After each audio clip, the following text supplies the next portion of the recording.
You weren't born to a heroic soundtrack or the romanticized visions of a silver screen.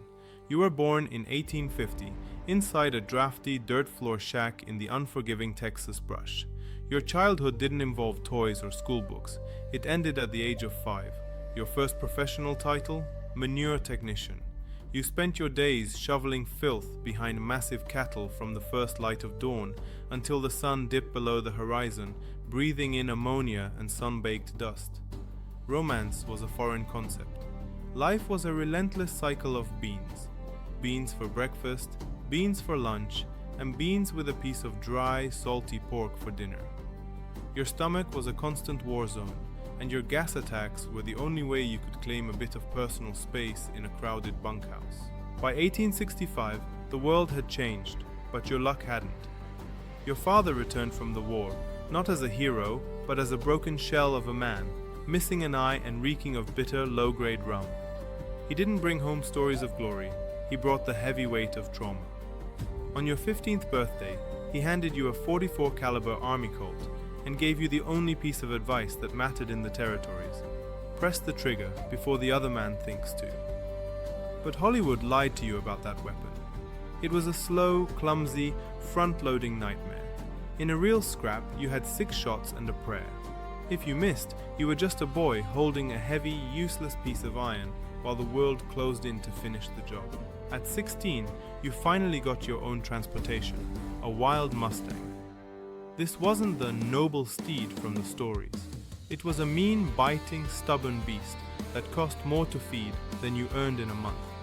You spent 16 grueling hours a day in the saddle, driving cattle across endless plains until your backside bled and your spine felt like it had been fused together by the heat. The famous cowboy strut wasn't a sign of confidence. It was a physical deformity caused by chronic saddle sores and a back turned to glass. Your primary tool wasn't the shiny pistol on your hip, but a rope made of raw, braided hide. It was a lethal instrument. One slip of a finger into the loop during a catch, and the tension of a 1,000-pound cow would tear your digit clean off before you could even realize it was gone. Then came the long drive, the legendary trek pushing thousands of head of cattle from the Texas heat to the Kansas railheads. You swallowed a pound of alkaline grit every single day just to earn a few pathetic coins. That bandana tied around your face? It wasn't a fashion statement for highwaymen, it was a primitive respirator. Without it, the kicked up dust and dried manure would clog your lungs and give you dust pneumonia within a week. You slept on the bare, cold earth with a sweat-soaked saddle for a pillow, and a sky full of indifferent stars for a blanket. Every morning, your first ritual was shaking the scorpions and black widows out of your boots. You survived on frontier coffee, a brew black as oil and thick as sludge. The rule of thumb was simple. If a lead bullet didn't float in the cup, the coffee was too weak for a real man. Hygiene was a luxury reserved for the rich in the East. You didn't wash for months at a time, and lice became your most loyal companions, nesting in every seam of your wool clothes. The itch was so maddening that you'd tear your own skin raw just to feel a different kind of pain. The only cure was the boil, stripping down in the freezing wind to boil your only set of clothes in a communal pot. And then there were the local tribes, people defending the land you were trespassing on. To you, they weren't people, they were shadows in the night. You learned to sleep with one eye open and the hammer of your rifle cocked, living in a world where the government paid a bounty for trophies of the fallen. It was a business built on slaughter. When you finally reached a trail town like Abilene, you had 3 months of hard-earned wages burning a hole in your pocket. Your first stop was the bathhouse, where the water turned as black as coal the moment you stepped in.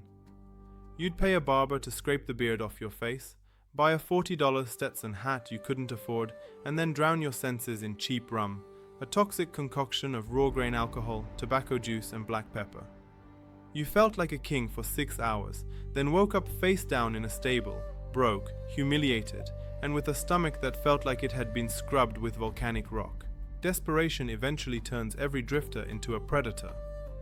You joined a crew of outcasts, led by a charismatic psychopath who quoted Shakespeare while he planned his next murder. The target, a Wells Fargo stagecoach. You risked a hangman's noose for a gold chest that turned out to be a cruel joke. full of personal letters, legal deeds, and a couple of cheap pocket watches. Now your face is plastered on wanted posters with a $50 bounty. You aren't a legendary outlaw, you're a target. Every starving farmer with a rusty rifle is now hunting you like a rabid coyote, hoping to trade your life for a bag of flour. You tried one last desperate score, a Union Pacific train, but you were amateurish. You used too much dynamite on the express car and turned the payroll into green smoke and falling ash. The Pinkertons, the private army of the industrial age, caught your scent. A Winchester round shattered your shoulder, and your surgeon was a drunk outlaw using a rusty hunting knife and a bottle of rum for anesthesia. You survived the infection only to end up in Yuma Territorial Prison, a granite oven where they shaved your head and gave you a new name, number 349. You spent your final days crushing rock in 120-degree heat with a 20-pound iron ball anchored to your shattered leg. You finally met your end on a Friday the 13th. The hangman was a drunkard who miscalculated the drop. Your neck didn't snap in a clean break.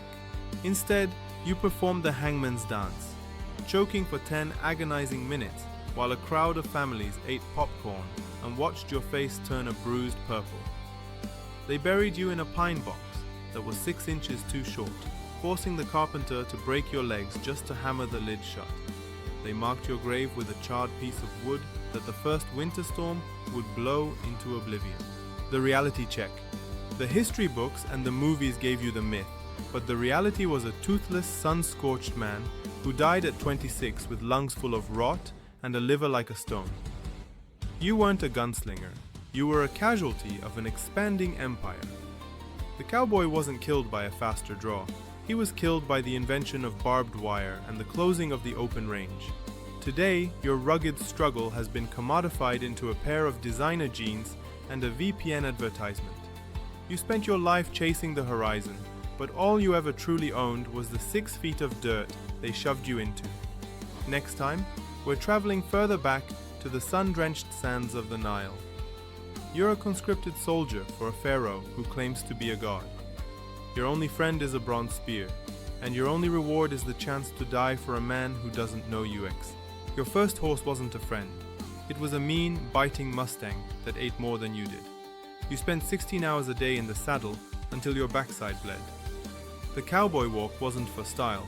It was the result of chronic hemorrhoids and a spine turned to dust. Your real tool was a rawhide lariat. One slip of the thumb in that rope, and you'd be counting to 9 for the rest of your life. Then came the long drive. 3 months of swallowing the dust of 3,000 cattle. That bandana on your face wasn't a mask. It was a primitive respirator to keep your lungs from turning into mud. You slept on the ground with a saddle for a pillow, shaking scorpions out of your boots every morning. You drank coffee thick as tar and didn't wash for months. The itch of the lice was so bad, you'd tear your own skin off just for relief.